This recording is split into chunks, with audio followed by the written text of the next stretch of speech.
This is a special event for two reasons. Actually, a special event for a number of reasons. First of all, we don't normally have an event that's not linked to the exhibition. So this is a first.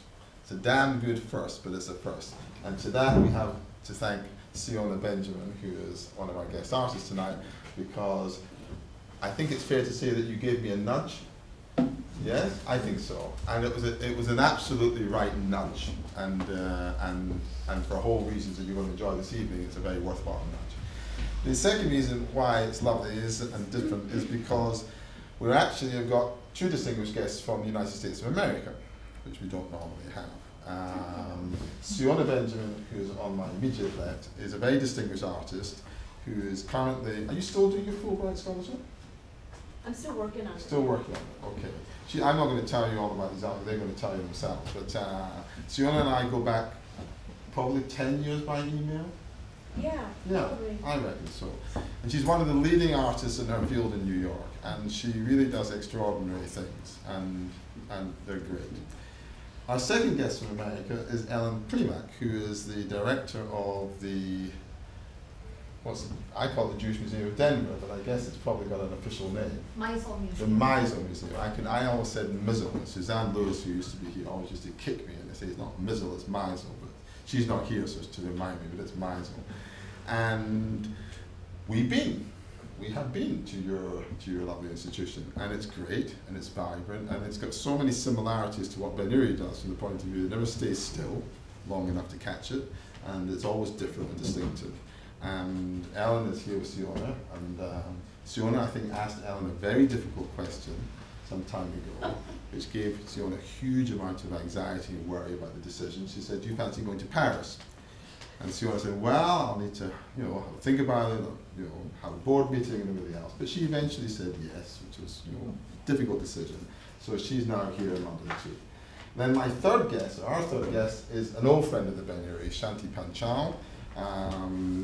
Shanti is really just great, another great artist, and exhibited with us with Julie Held when? 2007? Mm-hmm. Seems like yesterday. It's a great exhibition, and we're good friends, and we just thought it would be a really interesting conversation. A, transatlantic, B, both artists work in different ways and different subject matters. C, they are ethnically similar but quite different in terms of cultural upbringing, and really have got something more to say than just their art. There is a narrative behind their art. So what I'd like to do is to step back, to say to Ellen, would you please look after this lovely evening, lead the conversations. I know that our artists are going to tell everybody a little bit about themselves, and then make the evening hum. Thank you very much indeed.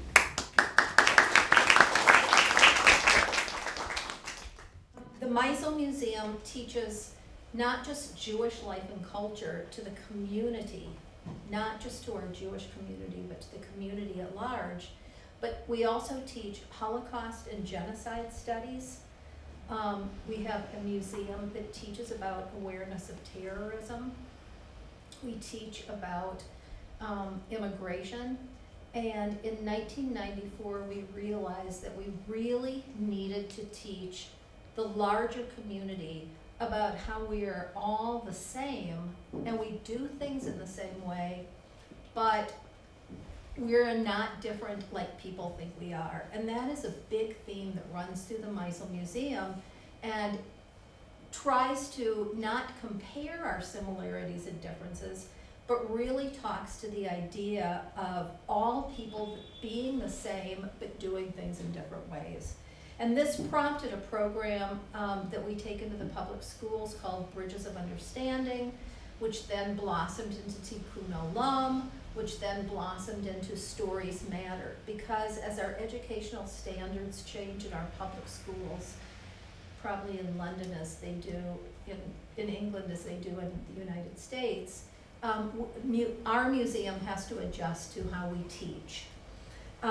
So multiculturalism, or as we say, transculturalism, has changed for us in so many ways. And now Stories Matter uses the idea and concept of that everyone, no matter who you are, from a young person to an older person with many experiences in life has an object that tells your story. And of course, museums, we tell stories through objects. So I could go on, but here this evening, we will be talking about the role of mythology in contemporary transcultural art.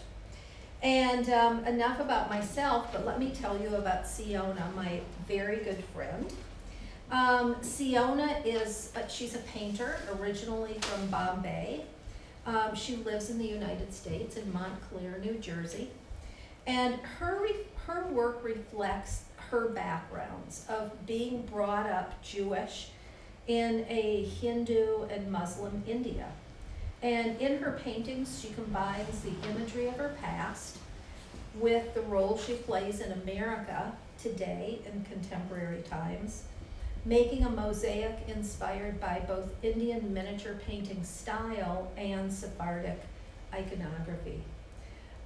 She has her first Master's of Fine Arts in painting and a second MFA in theater set design. She's exhibited in the United States, throughout Europe, throughout Asia. I say that Siona is a world-class artist because of her, not just her style, but of her content and her way of thinking. Recently, Siona received a Fulbright Scholarship for an art project titled Faces, Weaving Indian Jewish Narratives. And she spent the part of last couple years in India. And the first exhibit for that project will be in 2013 at the Prince of Wales Museum in Mumbai, India. So besides being featured in many, many publications, many museums, and gaining international recognition all the time, Siona's story is one of quite a unique story and a unique background, and always very interesting.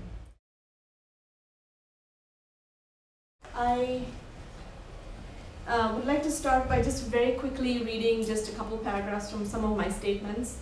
As Ellen said before, I'm a Bene Israel Jew from India. My family gradually dispersed mostly to Israel and America, but my parents remained in India. I'm also an American living and working in New Jersey, but I still recall the ornate synagogues of my childhood. This is some examples of my work that are related to the women in the Torah, and I'll talk to you a little bit about them. I'm not going to explain each and every one of them, but I'd like you to see a few more examples so that you could actually ask questions about them later, since we only have about 15 minutes to talk about them.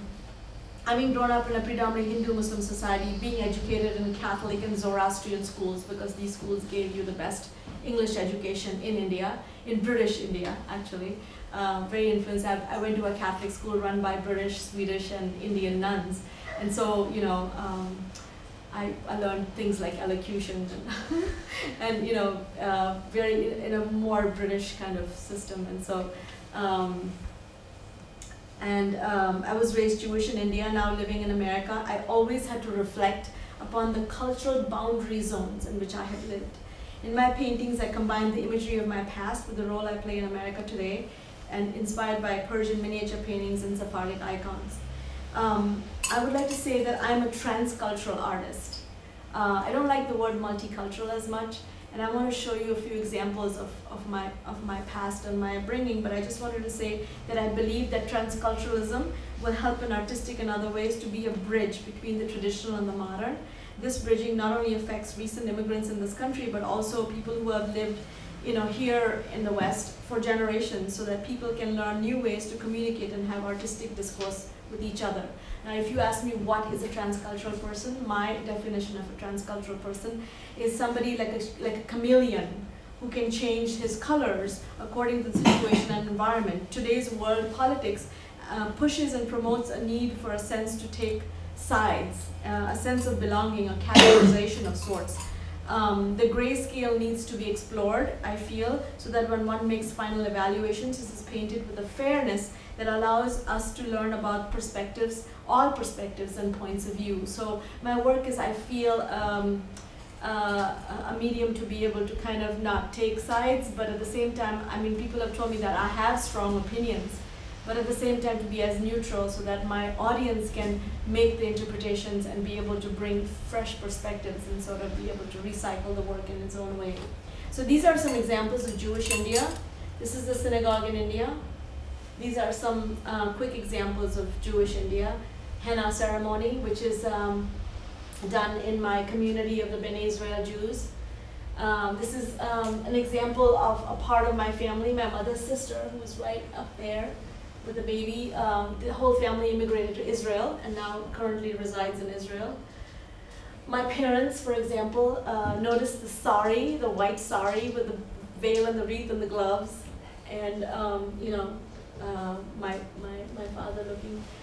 So this kind of mixture of culture is very interesting to me and kind of came back to me when I started looking into my own identity, looking at my mother's white sari and not a dress, you know, and this sort of hybridity of images that were taking place anyway. And a few people that were left in the synagogue, in the community, like there used to be 30,000 Jews in India, now there are less than 4,000 Indian Jews left, and there are over 70,000 Indian Jews just in Israel. So just to give you an idea, I'm influenced by Indian Persian miniature painting like this. I go and study with I studied in JG School of Art in Mumbai, just like Shanti did, but then I came for graduate studies to the US. And I'm also influenced by Western illuminated manuscripts because I use gouache and 22 karat gold leaf. I'm going to read a couple of short statements of a couple of the paintings because I have a lot of images and I'm not going to be able to explain all of them to you. So for example, this is an older work. A figure, myself in blue jeans, is seated in a traditional miniature landscape, is sipping Coke through a long straw, which suggests a hookah. I'm imbibing the intoxicating American elixir poison Coca-Cola, which symbolizes the lure of the West, which draws me to reside in the US. In the background, the house says mother or Ima in Hebrew and represents the home I was leaving when I immigrated to the US. The once lush foliage and the blooming lotuses in the pond are now wilted and the water is filled with trash and pollution. There is a demon on top of the painting. Oops, there is no demon. Let me go back. On the top of the painting up there. Suggesting that war will infiltrate and further disrupt the scene. So in my work, I read about the New York Times and whatever I'm reading about sort of the socio-political scene of the time also comes into my work, to tell you really quickly. And then in this case, zakham, which means wound in Urdu, because I know Urdu and I don't know Yiddish. Comes about in, as influence in my work, is inspired by a page in the Quran, but also Jewish illuminated manuscripts. Are the swords a weapon that will descend on her, or are they a protection against unforeseen dangers?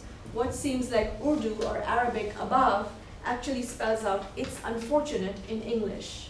So I kind of like to play with words and with imagery, and there's a lot of other stuff happening in the painting, but I wanted to show you more examples. So at the bottom, the sari becomes an umbilical cord that sort of irrigates the plants above, and there's other things happening. The Shema is a protection, kind of the Shema prayer that was taught to me as a child by my mother becomes like a protective emblem in the center. So are the swords a weapon or are they a protection?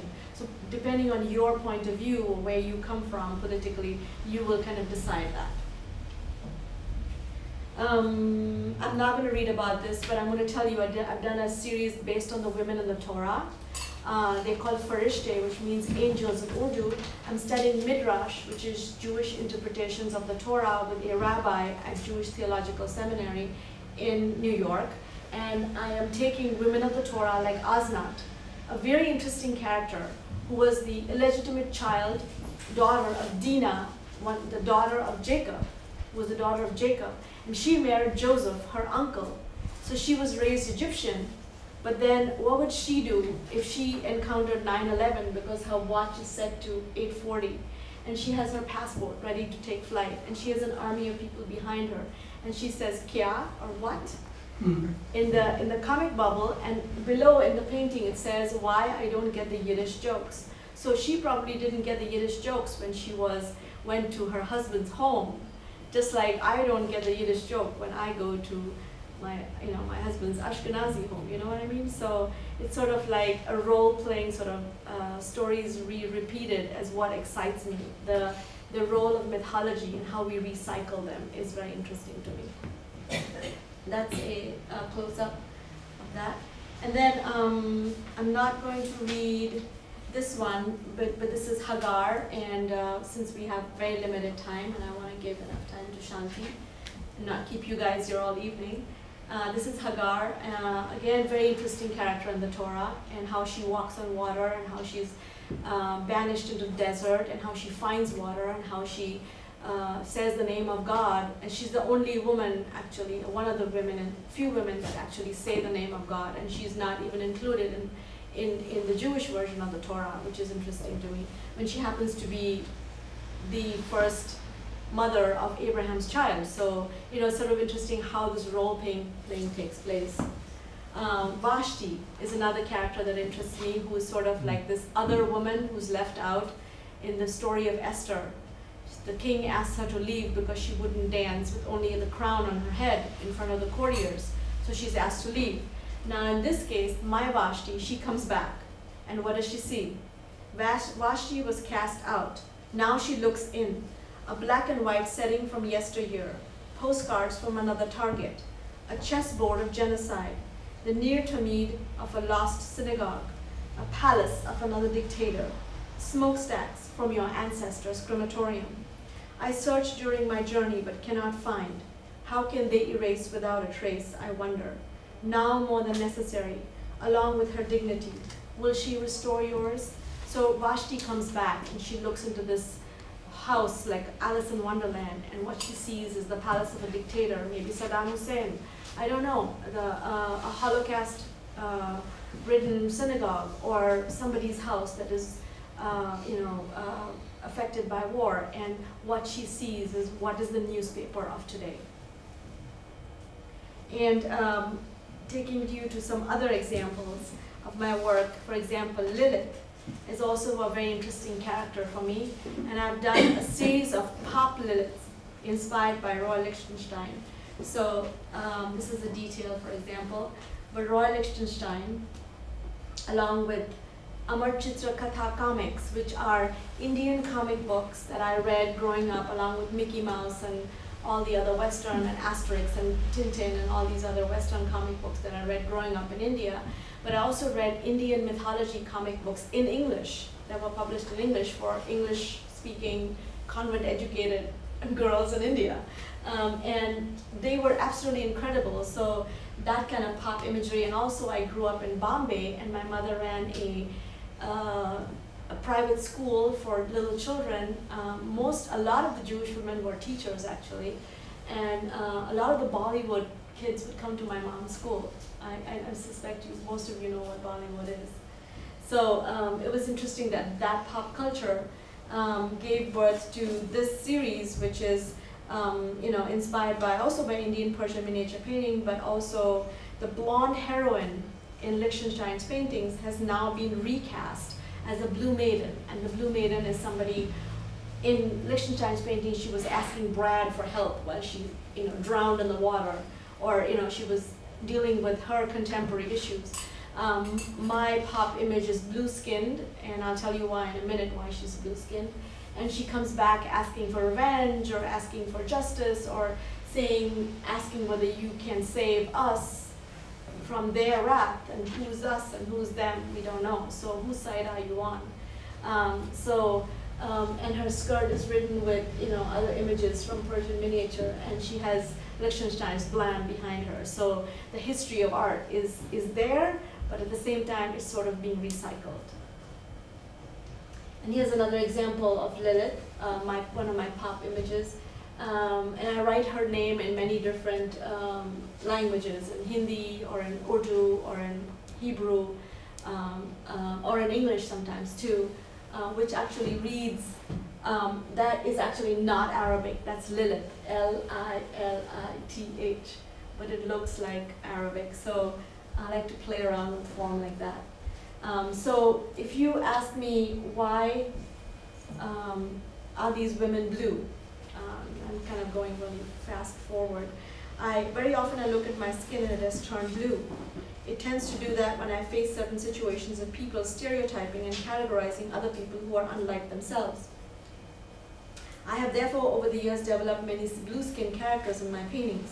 This blue self-portrait of sorts takes on many forms and roles, through which I can theatrically explore ancient and contemporary dilemmas. I'm inspired by some Indian goddesses maybe, but maybe not also, because the blue skin for me is like the color of the sky or the color of the ocean. And they are kind of, the blue is neutral. You can, the blue of the water in India, the blue of the water in, near New York is the same color. So the woman for me has become, this blue skin has become for me a symbol of being a Jewish woman of color. Being repeatedly told, Jew from India, how is that possible? And so I would kind of, as a joke, tell to this Western world I had now immigrated to, a Jew from Poland, how's that possible too? Abraham came from Ur, not from Sweden. So, it's kind of like, it became sort of a joke for me. And then these characters sort of started taking theatrical forms that sort of started asking difficult questions about identity and where you belong and how people view race and identity in that way.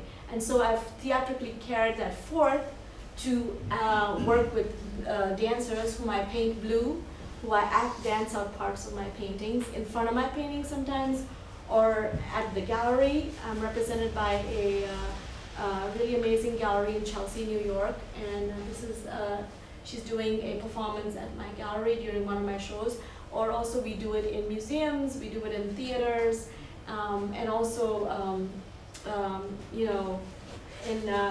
they do street performances also that lead viewers into the gallery. So it's sort of, and they are sort of people, dancers who have come alive, they popped out of my work, and it's very exciting to work with them. I'm going to fast forward really quickly to my Fulbright project and take you through that really quickly. Last year, I got a Fulbright Fellowship, and that took me back to India and reconnected me to my community in India, my community that had dwindled to a mere 4,000 people, most of whom had immigrated to Israel. If I do a part 2 of the Fulbright, I would probably go to Israel and see what has happened to the Indian Jewish diaspora when they went to Israel, when they're re-transplanted over there. But my part 1 is when I went to India and I photographed the synagogues. These are some examples of the Jewish synagogues in India. They're mostly Sephardic style. I photographed some of these really amazing people that were left there, mothers or professionals or just families or faces like this that were sort of like, boundaryless. She reminds me of, the face that was photographed some years ago. I forget the name of the photographer, where they kind of made a composite face of a futuristic face of what a person would look like if it was a mixed race person. And so some of these people sort of look like that to me. That was amazing. And this is all in India.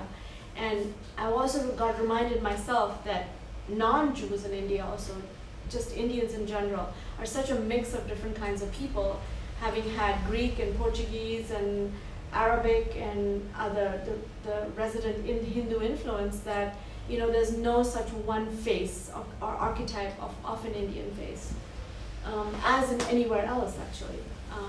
So these are some of the people that I photographed. This is my mother now, who's 87, and she still lives in India. These are some examples of the faces so that you get an idea. So I would take faces like this, for example, that had the most amazing, like his face should be on a coin or something. And I cut it out like that, and I'm going to, after cutting them out, I'm going to put them on photo collage, montage, just like this, so that then I will paint on top of that. And here's my student assistant doing gold leaf around his face. And then this project will be photo collage paintings that are going to be painted on. And these series of works are going to be traveling to India and hopefully to Israel and we're looking for venues in other places also that it can hopefully travel to. Here's another last example. This is an Indian Jewish bride, for example, whom I photographed at her wedding. She has the henna ceremony.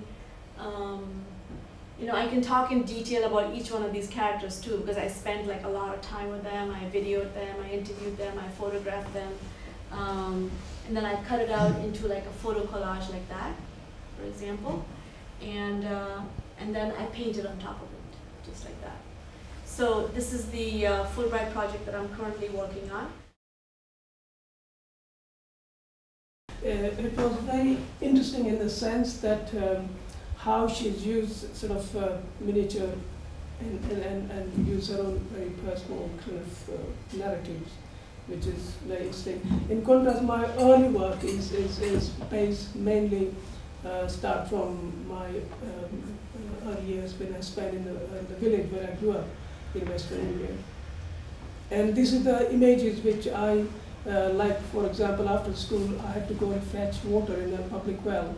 And this is the ladies who was like a gossip around the well because there was no water tap or electricity or anything.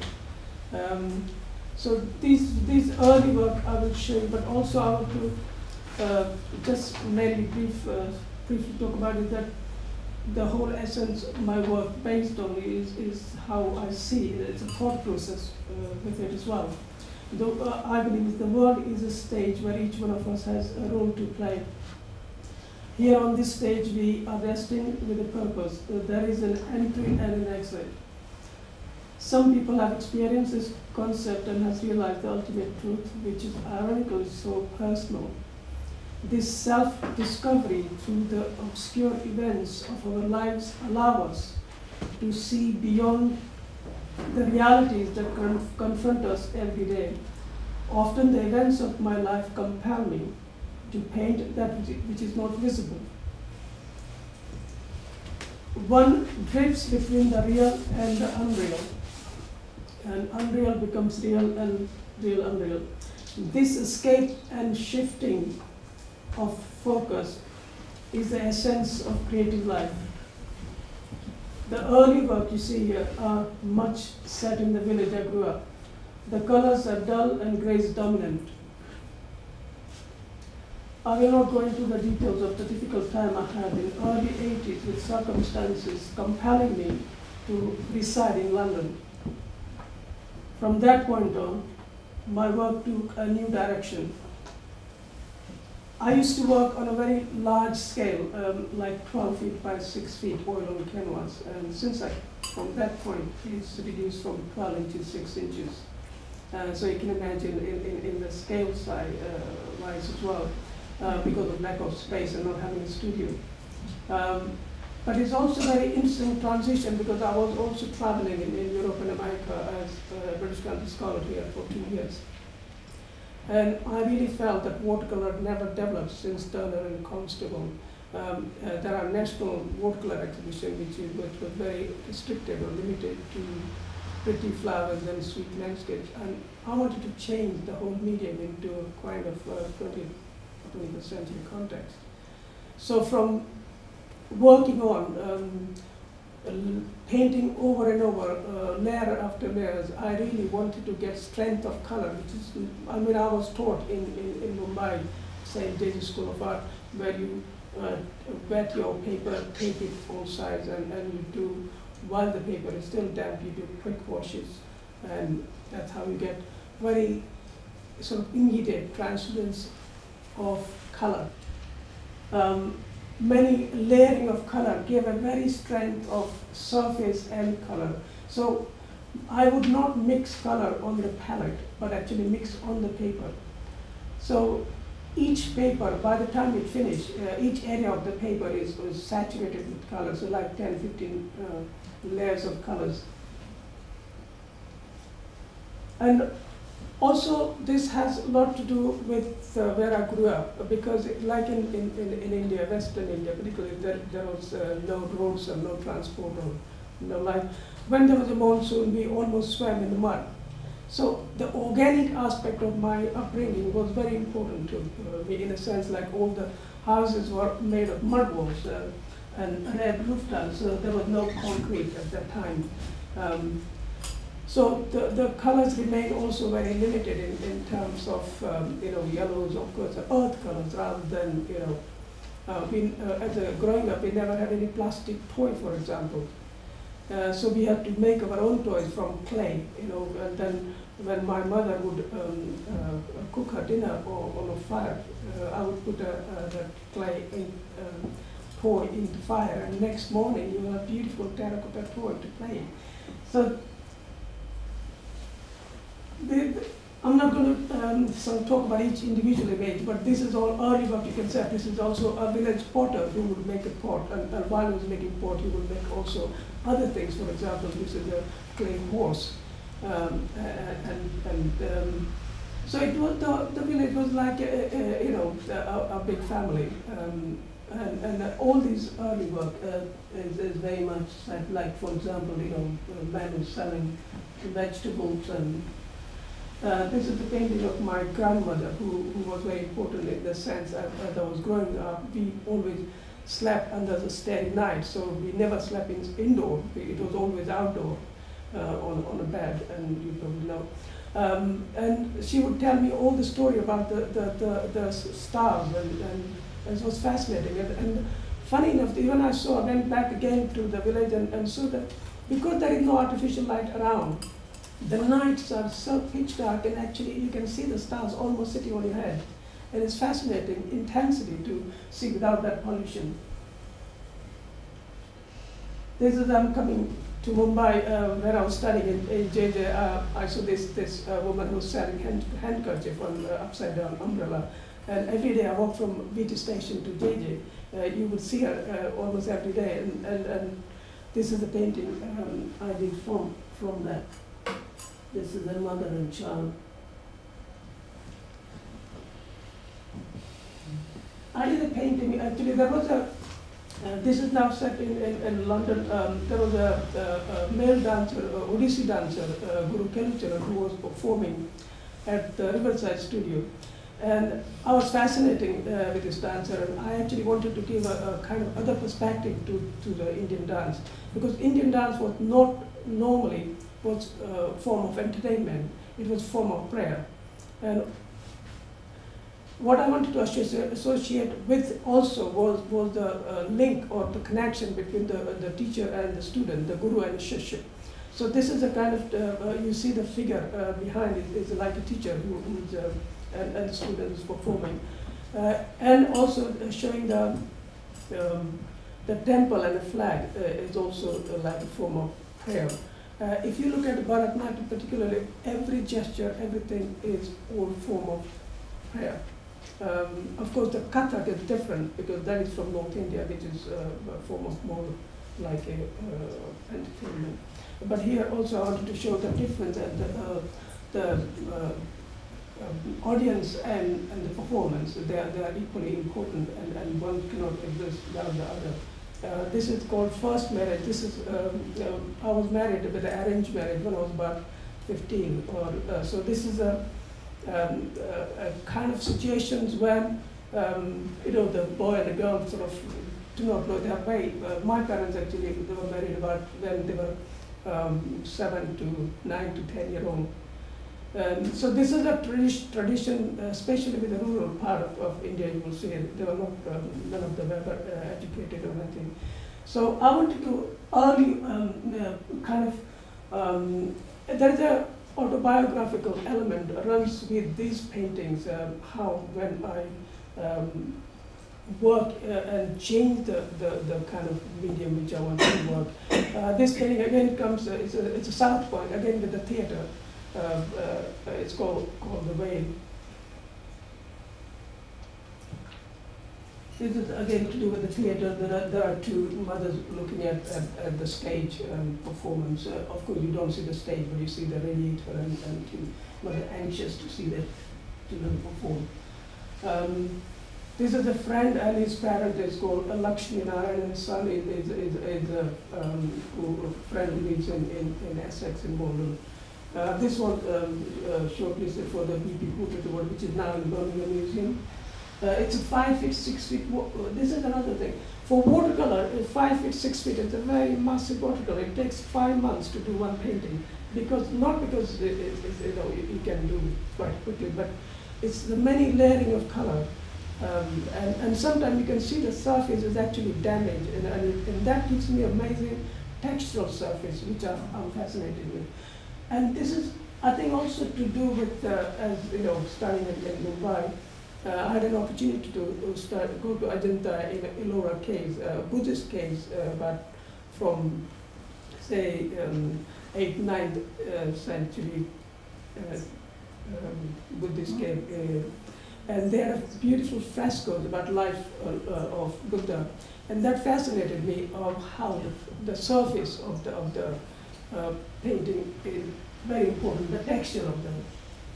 This is the painting I was commissioned by Imperial War Museum, which was very interesting in the sense that a war museum had to do anything to do with the war, but this was about a peacetime painting. Then they saw my work at the PP Portrait Award.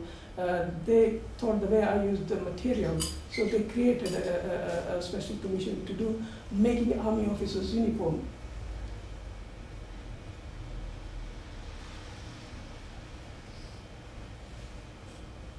This is my sister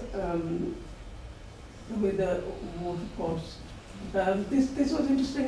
When I went to Delhi, near Haryana, there was a Haryana fair, and this is quite two of my kids actually looking into the peep show. It used to be in this country, but it's disappeared for a long time. But I think in India, some part of it you still can see. It was very, very interesting, and all children sort of, getting together.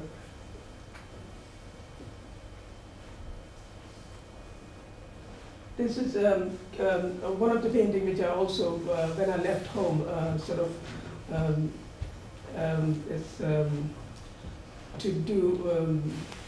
It was very, very difficult in the sense, like confronted by mother and sister and brother, and I.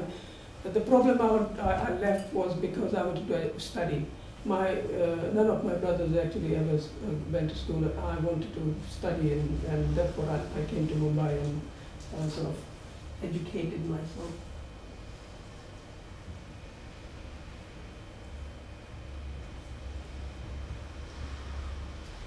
This painting actually started with a different thing. There was the figure. This was based on the dream I had actually, where I saw a flying figure, and this is called Sacred Verses.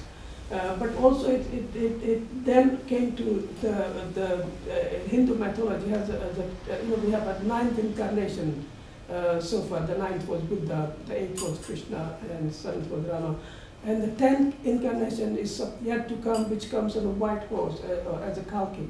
So this was based on that sort of concept. This is called This is the letter from India. This was to do with the death of my eldest brother, and this was a kind of mainly to see with this very close family, and also there is a kind of family goddess on the right-hand side.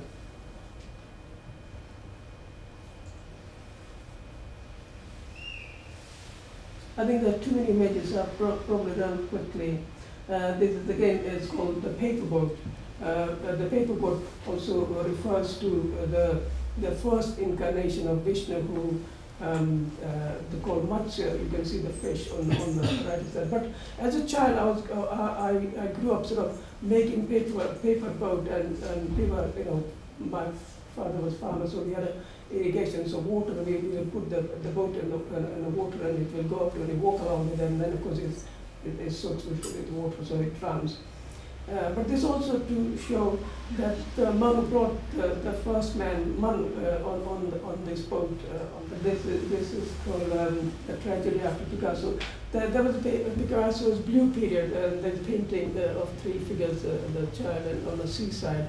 I was inspired, and this was also to do with a very close friend, architect friend of mine from here, he was killed in India. And this is exactly the location where he was staying in a hill, near the hill and the house you see.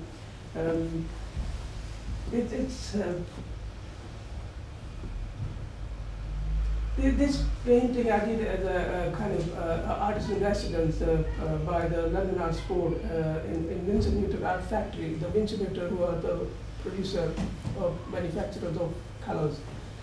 They are very near to where my studio is, and so I used to work there about a couple of months in there. This is everybody would probably recognize the Frida Kahlo. She had a wonderful show at the Tate Modern, and I wanted to pay homage to her in a sense, the Frida at Tate Modern.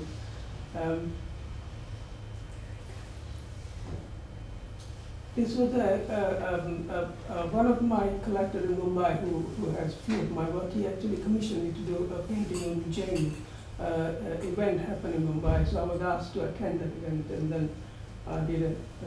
This is also very large, 5 feet, 6 feet.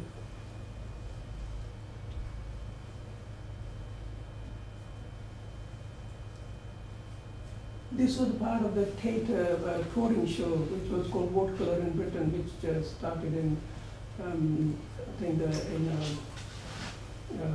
in the touring show.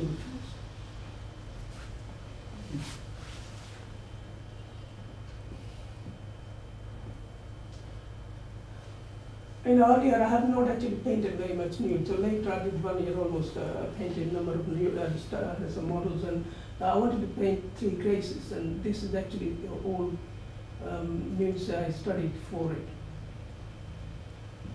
This is again 5 feet, 6 feet. These 3 graces are inspired by the Canova sculpture, which you all know.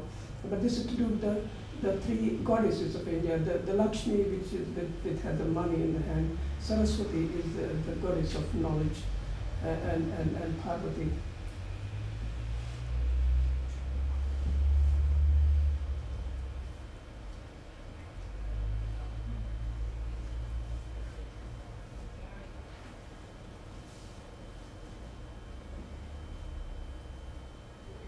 This I was in Vasai, in the suburb of Mumbai, with a friend, and there were some fisherwomen, the figure in the front, and I thought it was very interesting. And in the beach there was also a shrine of Shiva.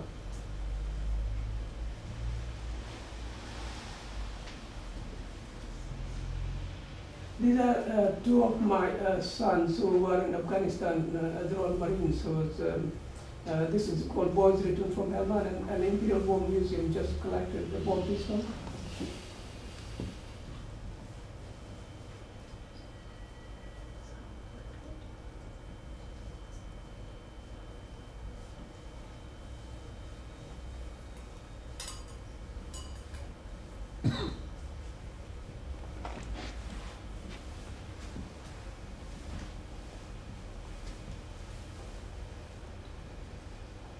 So Shanti, I'm going to interrupt you. Yeah, that's it, finished. Because as we go through all of these images and we see from beginning to, I mean, you showed us 50 or 60 images. Yeah. And you move through getting back to what we're talking about here, the role of mythology. Yeah.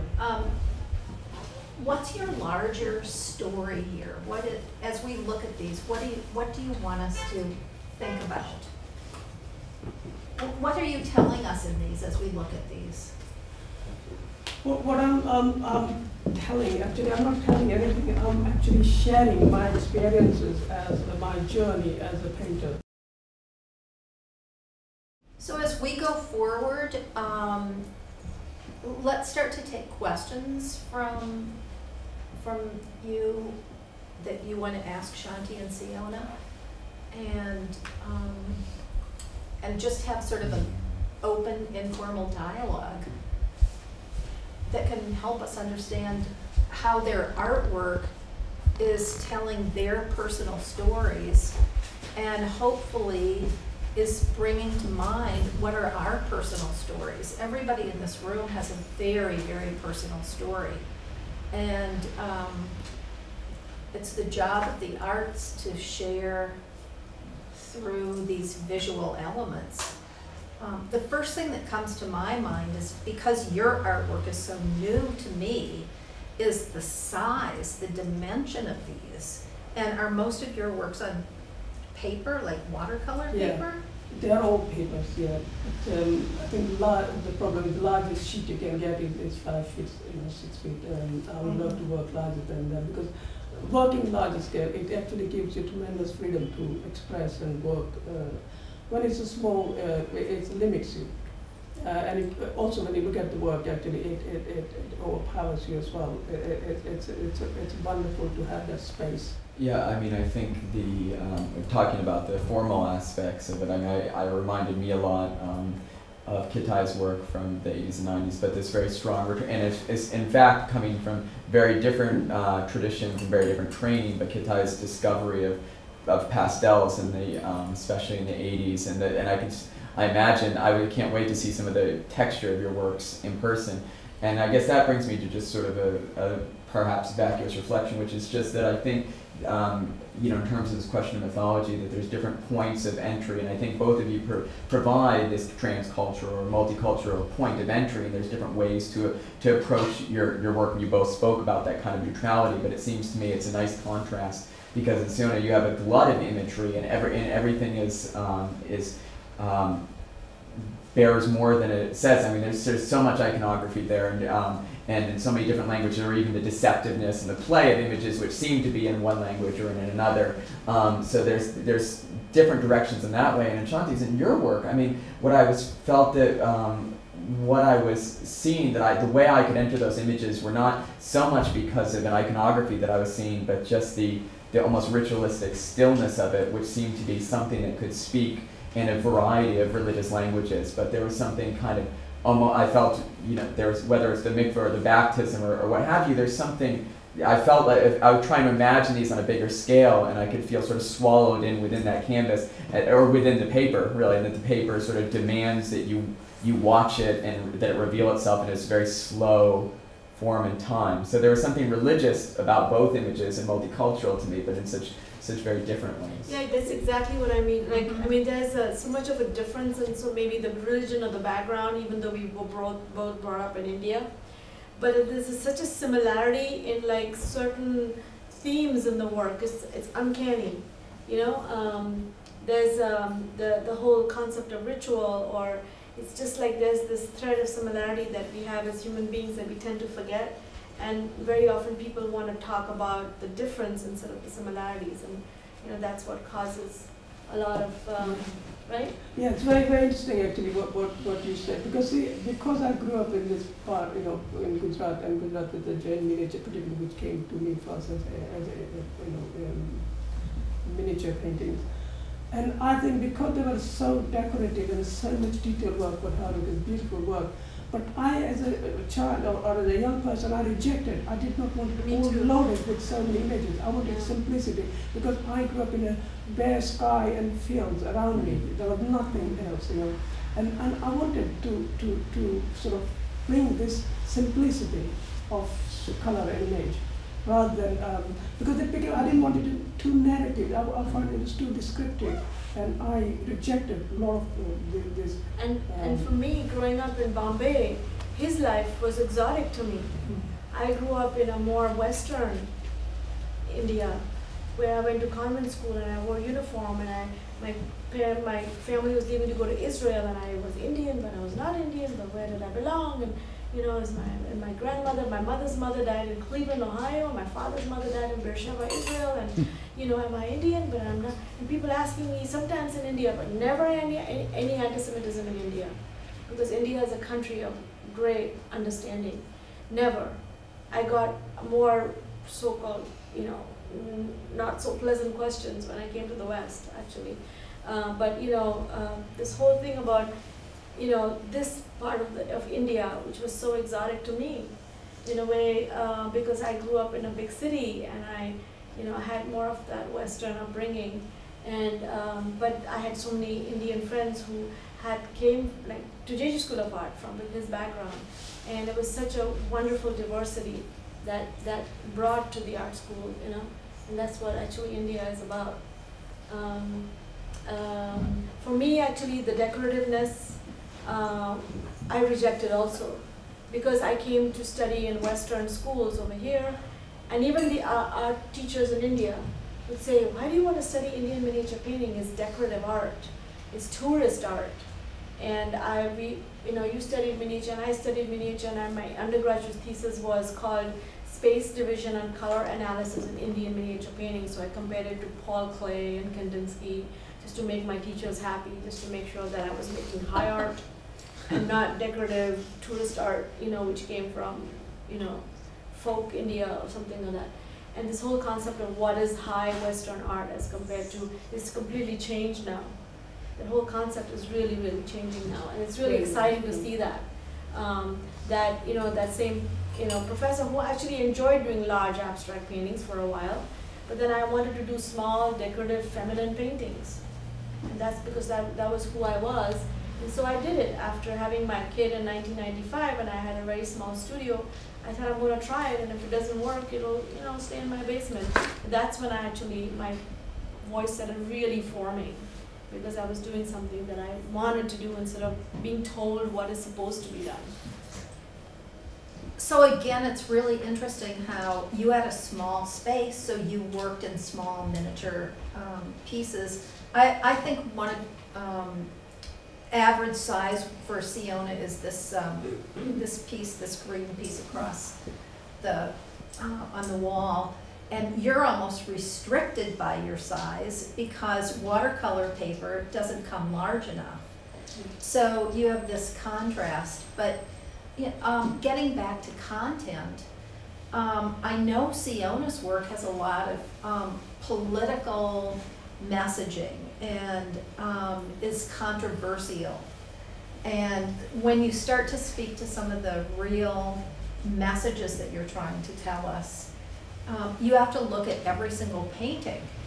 And you might want to speak to that a little bit, and then also to yourself, because I look at your pieces and I go, wow, they're so peaceful. The faces are really what are telling the story. But if either of you want to speak to the messaging, the political messaging behind the faces.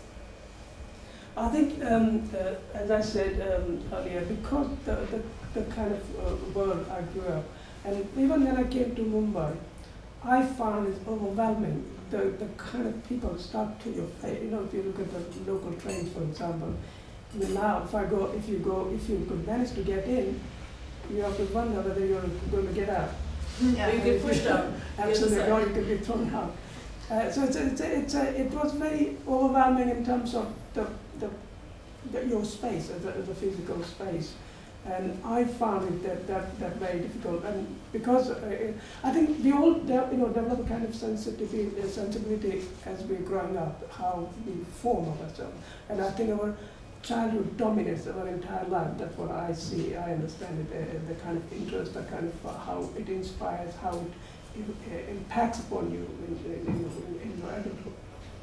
And I think, having had that, and also coming to here and traveling in Europe and America, and I really felt that for me it was important as human being, because what really moves me is people, and every individual is so unique in themselves, like an entire universe, for example, because everything is around you because of you're there. And your own kind of journey.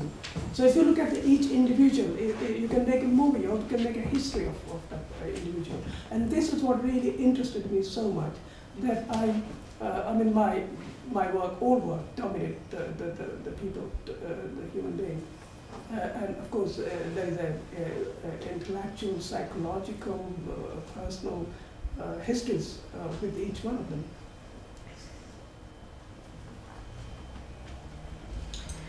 But but your work is like, it's Indian, and my work is also influenced by India, because India is so overwhelmingly influential. You can't escape it. But there's a sense of, like she said, a peacefulness. Mine has, I think, I react to things more politically, in the sense that because my family is now in Israel. My cousins are now in Israeli armies, you know, and so I have this sort of like you can say sleepless nights about, you know, certain issues like that. Do you know what I mean? I feel like I have to deal with those kind of topics, and I cannot just let them go. And so, yes. Would you say that you're trying to make a difference on a global platform using your work with these messages? Whereas I think maybe Shanti's work is expressing spirituality and recording work, and we get it when we look at it, not so much, and it maybe making that change within the person themselves by kind of arising some emotion. Whereas you're feeling frustration and you want to make a change, and you want to make a change in that way because that's the way you feel you can do it. And so you when someone looks at your work, like first time I'm seeing your work, so I can take, I'm taking a lot of things. It's on my, and I've got arguments. I've got, you know, do I agree with that? And I do with a lot of it, by the way. But it makes me start to think and take a position about what's happening in the world currently, and it does arise emotion. It does arise some emotions in me because it makes me think of the current situation or what's happening in the world. So I think there's a contrast because I think maybe Shanti's recording it and communicating another spirituality, mythology, in a different way. For somebody else to, just for an individual to take it in, absorb it, experience the feeling, maybe not do anything. Whereas your work is evoking, making changes immediately to the current situation. So they both play amazing. They're doing amazing things. And part of the recording history as well. You said it really well. I think his work is very educational and very informative and very provocative in its own way, because even though it's a quiet scene of a family, say for example, it's so educational about the dress and the color and the placement and all that stuff. It's sort of like almost political, you know, in that way. Mine is, like you said before, you know, my first series is called Finding Home. And I almost was, you can say, sometimes envious of my Indian, even though I'm Indian, friends, because they were so much more rooted in where they came from. And I was so much more diasporic. And so not knowing like where exactly my mother looks Indian, but she doesn't. People think, you know, she's Iranian. You know, I get called everything from Spanish to Portuguese to Pakistani to Persian. I mean, you know, whatever. You know, so depending on what I'm wearing or whatever. So yes. I just want to know, you had domination of blue color. Yes. Okay. Is this the reason you are following Krishna method? Yeah, I think I spoke a little bit about that. The reason why. Could you repeat the question? Yeah, he asked that I have a blue color in my work, and so there's a reason whether I'm influenced by Krishna or the mythology like that. Yes, I am. Obviously, I come from India, so Krishna was a dark-skinned god of love, and so, but he was this dark-skinned god of love, and he's such a popular figure, you know, and he's this Casanova kind of guy, and he's very interesting, you know, character, but at the same time. I thought about when I started doing some self-portraits in my work, I started thinking, what skin color should I paint myself? What color of shade of brown? You know, trying to match the skin color, you know, whatever. I'm married to a Polish Russian American. I'm an Indian Jew, so my daughter is half half Russian Polish and half Indian Jew. You know, so like, what is her skin color? I just think this. It's like it's got this little Indianness, it's a little more peach color, you know. So I was trying to find out, like, should I have it her color, my husband's color, what? So I started thinking that, you know, Krishna is blue, but also I was thinking of the color of the sky and the ocean as being neutral, no matter where you go on the face of the earth. So I thought instead of painting it green or pink or purple, blue would be a color which would be neutral, so she could belong everywhere and nowhere. she can belong everywhere, you know, and at the same time nowhere. I feel like after years of searching for finding home, there is no home. I just pitch my tent where I go, and before, instead of trying to desperately find that home, which actually even my Indian friends had, because like his family was so much more rooted than mine was. Mine was like taking the plane, going El Al to Israel. Why? You know, and I was feeling, you know, where is home? So I found like I've come to kind of peace to that, in that domain, so to speak, where I feel there is no home and it's okay. You know, I pitch my tent where I go, and that's the diasporic Jew in a way, or the diasporic anybody. Like you are an immigrant, and you've come to this country, and you've pitched your tent here, and how do you feel about it, you know? And we all are immigrants in that way and transplanted. So it's that story that I want to tell. So we need to wrap this up in the next minute or two, but I think you had a question? No? Okay. Is there any other questions then?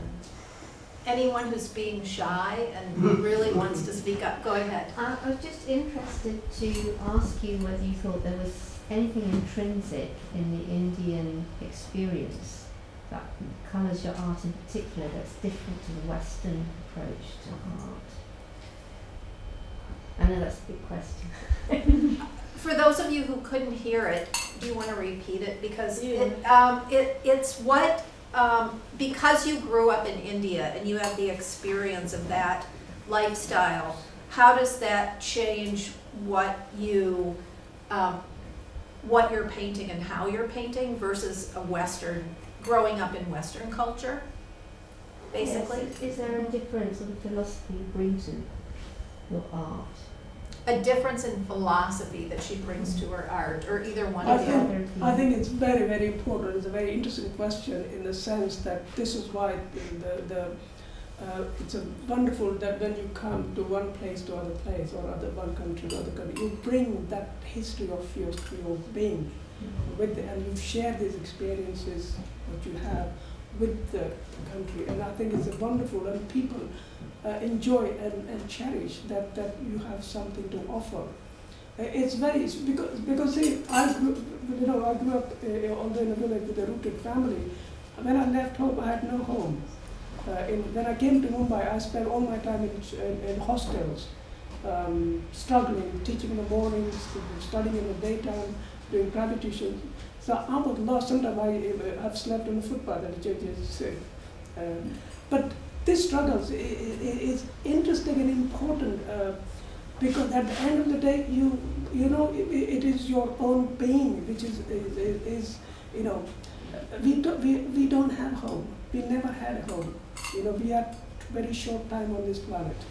You know, it's like, you know, we born we enjoy whatever we have and we move on. It's also to do with the, you know, the cycle of birth and rebirth. But each time we cherish, we enrich with our interaction with other people. We sharing this. This is another thing also about, you know, the religious barriers, you know, the national barriers. This is wonderful opportunity that we can open up. See, through the education, meeting people, experiences different aspect of those people. That's where our world opens up. And there is, you know, it's a wonderful, actually this is for me, I think this is the most enlightened part of society, that we can share all of our personal experiences which bring to the world. And I think it's wonderful.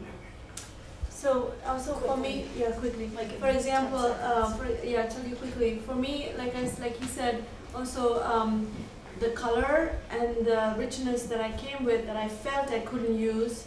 I want to show you actually. I got this commission. For example, the guy comes up to me and says, the commissioning person, I want you to paint a Megillat Esther in Indian miniature style. So I did this with Hebrew in it, you know, which is, it's 15 feet long. And for example, the story where the part where it comes, we can't go too long, but if you want to see it later, you can. But the part there's where the hanging of the sons of Haman, for example, you know, that scene where I looked at, you know, American scenes of lynching of African Americans. I looked at Holocaust pictures. I looked at, so it was like, it just kind of became so cross-cultural as an experience. And then the color, for example, that you talked about. I mean, the guy who commissioned me told me he wanted Esther to be blue, like the women in my paintings, and I said, why? You know, it's not really, I mean, Esther is not my woman, and he said, no, I want you to make her yours. And so that role of color that I came with, whether it's Krishna, or whether it's the color of the sky, or whether it's a symbol of being a Jewish woman of color, and first not being comfortable with it, but otherwise then later on learning to celebrate it, is what, you know, like he said, is like really the best part of sharing it with our audience and being able to sort of enrich people with that. So with that, we'll close. And David? Can I ask a question before we close? Sure. If, Shanti, you had actually ended up in New York, and Siona, you had ended up in London, how different do you think your painting would be? I have gone to New York, and I have an artist friend there, and it's a wonderful, the most wonderful thing I found in New York are the museums. They got the best European art, in fact, in America. And there was wonderful Philadelphia. I went to Barnes collection. That was fascinating, which is outside Philadelphia. But Do you think you'd have painted differently if you were living in New York? Maybe, I don't know. I'm not sure, because I think, as I said earlier, it our formative years which determines what, you know, course we take, what direction we take, and of course through our journey, that whatever we come across, interact, and what we make of that. So, you know, there's no fixed idea that it will be like this or that. It is, you know, a kind of journey. I think I might have been different in that with that answer, because I think if I came to England, I think I would have found it more familiar, and I also feel Europe is more in tune and more in touch and more knowledgeable about the East, because you're sort of like linked. And I mean, anywhere I go now, I lived in France for several months. I mean, for several months with my husband when I first got married. And I was like, America is wonderful, has made me grow.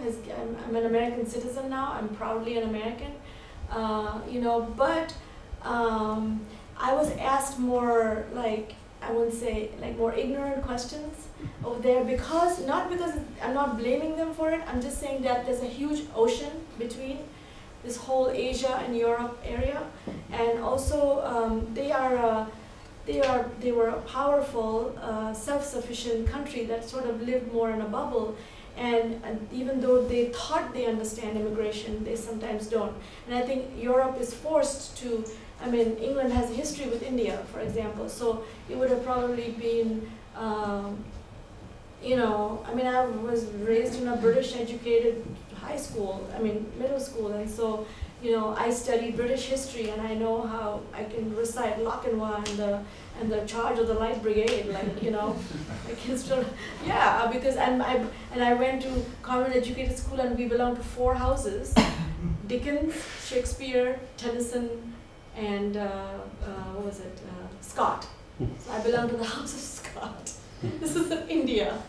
You know, and I wore a uniform, and the badge had like this cross on it which said St. Joseph's Convent. And you know, Sister Mary Magdalene and Sister John of the Cross went to Italy every year. You passed our test. Yeah. We have a test for citizenship, now you'd pass it. Yeah, I got passed it. But it's very different from his, which is like equally so exotic to me. So I think I would have felt maybe more at home in England.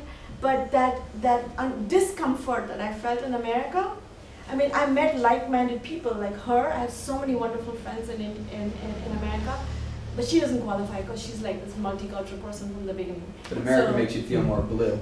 yeah, America sort of challenged me in a way that maybe I would have felt a little bit more safer or more comfortable in Europe, because of Europeans already being more educated, you know, in that way. In America, I'm not saying they're not they're wonderful and educated, but you know, was asked them all, because they don't have that history that Europe has with other parts of the world. So cutting to the chase and through it all, two things come to my mind to close. One is you can always continue to find out about yourself and to figure out who you are and how you fit in, because we're all still on that path to try to figure that out. And I think every experience we all have makes us say, I'm painting my life now in a different way than I would have. And the other thing is, if you want to do something about it, meet your neighbor, be part of your community, figure out who lives next door to you, do all the things that we're not doing. This is like the third time today we've had that conversation, and how people don't know each other anymore, and how we're being more and more disconnected, and everybody's story is so deep and intense.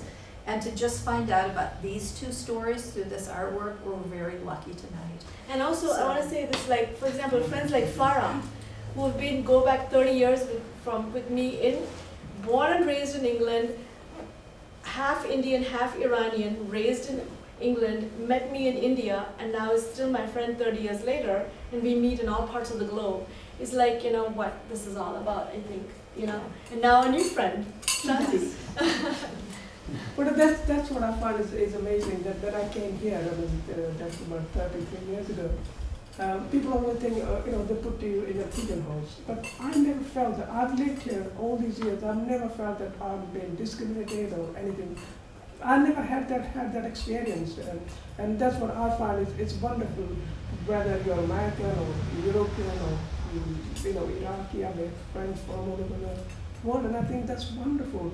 That how you can enrich, as she said, you just, you know, find out your neighbor, and I think it's wonderful. And that's what makes our society so rich.